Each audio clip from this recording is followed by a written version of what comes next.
why can't you just go to the auction anymore? Because making bad decisions on used cars will eat your lunch. Oh yeah. At the auction, you only win by losing. If it's at the auction, there's a problem with it, right? You don't get a ton of low mileage, excellent quality, doesn't need nothing, wipe its nose and put it on the front line, good inventory. Yeah, they don't need much work. They're gonna need windshield wipers and that's about it. With every other program that we have, we're waiting for something to happen. A lot more organized, more clean, more professional than rather just going to random sites. Keeps a smile on my face, you know, I'm not stressing about, you know, having to really fine tune all of these vehicles that we're looking for. Yeah, so it makes it a huge help into finding quality vehicles. If I didn't have a VettX bucket like that with ready to sell cars, opportunities would get missed and it would cost me money. Definitely made a big change because I've, dealt with private parties myself. It's pretty simple program to follow. Yeah. You know, as long as you're spending the time to do it, it's very simple. How much gross is usually in them on the front end? $5,000. Solid. Yeah. Super solid. If you're looking at the whole picture, this is a great operation. You don't want to miss it.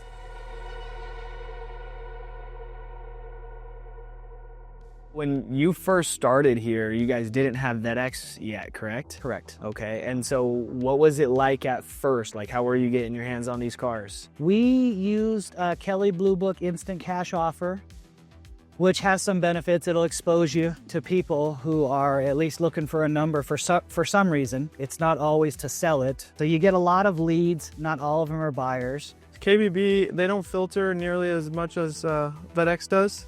I'll call KBB leads and they'll be totally wrecked cars. So some of the time, KBB leads are just trying to get values on cars. That's one of the things about VettX anyway that I really love. Everyone's ready to sell. Everyone is ready to sell. We've just got, all we're negotiating is what's the split gonna be. If I can make it easier enough for you where I can make some for me, then we'll be able to transact. And if not, we'll shake hands, we'll part as friends. What can you say about the average condition on these vehicles? Do you think are they usually good condition, or what are you finding? Most of the time they're in pretty good condition. The standard wear and tear of scratches here and there on older cars. Yeah. But besides that, generally they're pretty overall accurate descriptions of the cars when the people do live. Yeah. Is you're gonna be getting stuff that you won't get at auction. You don't get a ton of low mileage, excellent quality, doesn't need nothing, wipe its nose and put it on the front line, good inventory. Yeah, they don't need much work. They're gonna need windshield wipers and that's about it. Yeah. Before this big initiative for private party acquisition, how much of the inventory was being bought from the auction? 100% of it. Really? Okay. When buying so much from the auction, right? I hear it all the time, all the pain that's associated with that. Can you walk me through some of the problems? Why can't you just go to the auction anymore? Well, you could. You could go to the auction, but there's a lot of risk. So it's at the auction, there's a problem with it. You don't know what you're getting. You're not allowed to inspect it. You can look at it and you're looking at a condition report. So you're taking the word of somebody that you don't know who is, paid to do an assessment, but may not be looking for the same things that you're looking at. At the auction, you only win by losing, right? You only win the car when you're the one who's raising their hand last and pay the most for it. Then after you buy it, you've got to get it to where you're at. So there's time and transportation, there's money and transportation. And then by that time is over, your arbitration period may have elapsed. Yeah.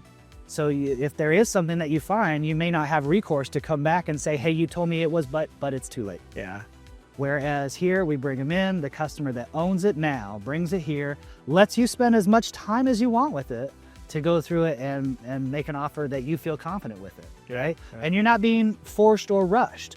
The customer could always say, well, I have an offer for X for it, and you have the time to sit there and look and say, I don't think that's what I want to pay, or, you know what, I'm not going to be able to get this one at the discount I was hoping for, but I still want it at that price. Yeah. Right. It gives you that time to make a decision instead of rushing on making a decision on something that you don't know if it's a good investment to get into. Yeah. Because making bad decisions on used cars will eat your lunch. Oh yeah. How much gross is usually in them on the front end? I want to say $5,000. $5,000 average front end? Yeah, 4 or 5 grand. Our profit's gonna be around $3K.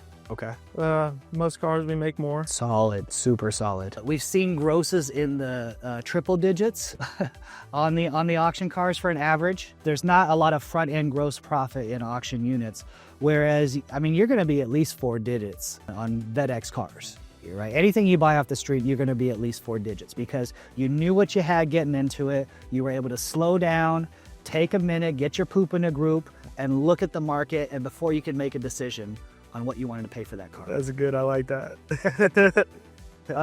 And so let's talk a bit about, you know, the transition from not having VettX to having VettX. So like what made you say, hey, like we need that when you saw VettX? I was really impressed with it when I saw it.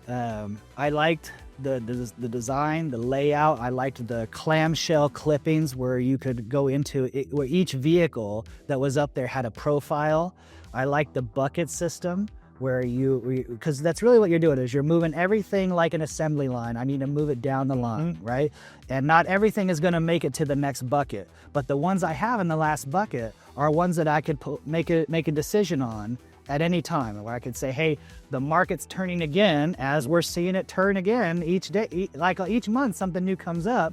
If I need to say, call that one now before somebody else gets it, they're all there ready for me. It just categorizes a lot more to make it a lot more organized, more clean, more professional than rather just going to random sites. It filters out a good amount of you know, things that we're not looking for. Salvage titles, limit law, and dealers, so definitely a big helpful. If I didn't have a VettX bucket like that with ready to sell cars, I'd have to go back through, where was that guy? What was that thing? How much did he want again? I'd have to track down all these loose conversations and stuff would get missed. Yeah. Opportunities would get missed and it would cost me money. How long do you think it took your team or your buyers to really like adapt to this tool and start using it the right way? Because I know it's different than everything else. It took really one day. It took a store visit when I got to see what was happening inside that store and the reason why we weren't able to capture more.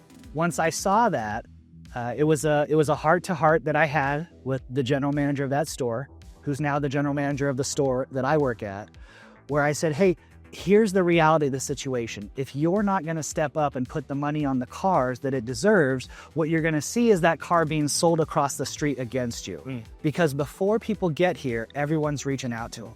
They have 3 to 4 offers before they come in here. Yeah. So if we're not going to do it, you know, you're just going to watch those cars be sold against you. Yeah. We took sales managers, going to get a number from a sales manager on what they could pay for that car.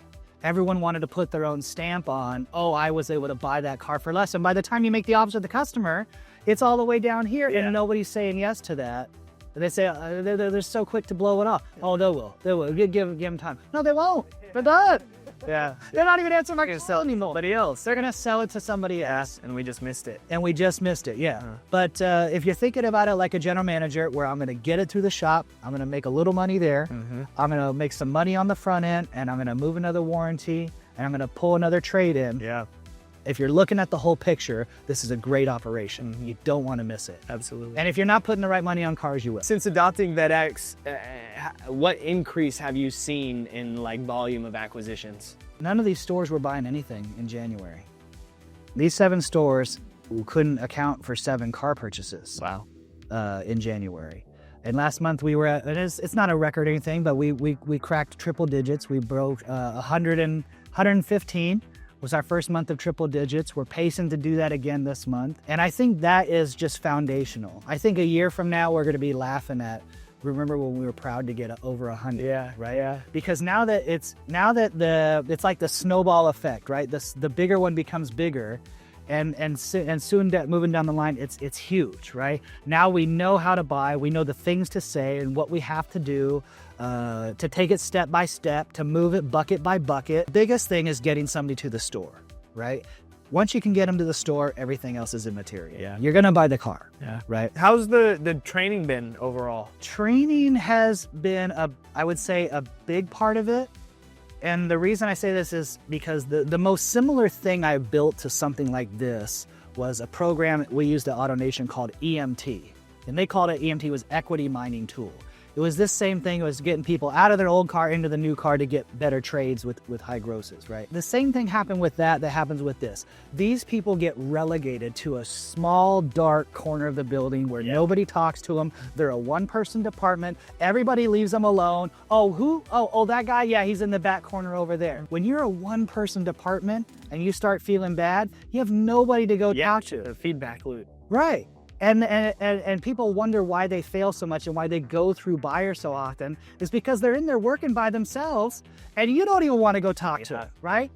He hit the nail on the head. I think honestly, every dealer needs to hear his piece on getting those people more involved. Every dealer needs to know how critical it is to bring those people into the conversations, because most of the time, Dan's absolutely right. They get put in the corner office.